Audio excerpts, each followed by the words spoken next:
दहिसरमधील श्री साई विश्राम सोसायटीत गोंधळ झाला। बँकेकडून सोसायटीतील सदनिका सील करण्याचा प्रयत्न करण्यात आला। बँकेच्या कारवाईला रहिवाशांनी विरोध केला। विकासकानं फसवणूक केल्याचा आरोप या रहिवाशांकडून करण्यात येतोय। तर बँकेकडून सोसायटीतील सदनिका सील करण्याचा प्रयत्न करण्यात आला। श्री साई विश्राम सोसायटीत मोठा गोंधळ झाल्याचं पाहायला मिळालं। तर बँकेच्या कारवाईला रहिवाशांनी विरोध केला।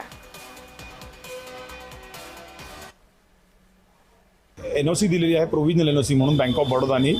ज्या एनओसीच्या आधारावरती आम्ही 50 लोकांनी ती घरं विकत घेतलेली आहेत, जेणेकरून आमचं देखील दुसऱ्या कुठल्या तरी बँकेकडनं लोन चालू आहे। आम्हाला कुठल्याही प्रकारचं ह्या गोष्टीची आधी माहिती नव्हती की बाबा या प्रॉपर्टीतील लोन आहे किंवा काय आहे।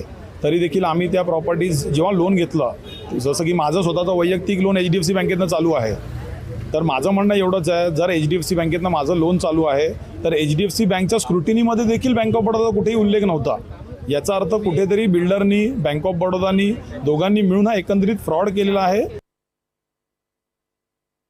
मी अनुभव घेतलाय। मागच्या वेळेला जेव्हा ते 9 जूनला आले होते, भर पाऊस होता, लहान मुलं आम्ही नेसत्या कपड्यानिशी बाहेर पडलोय।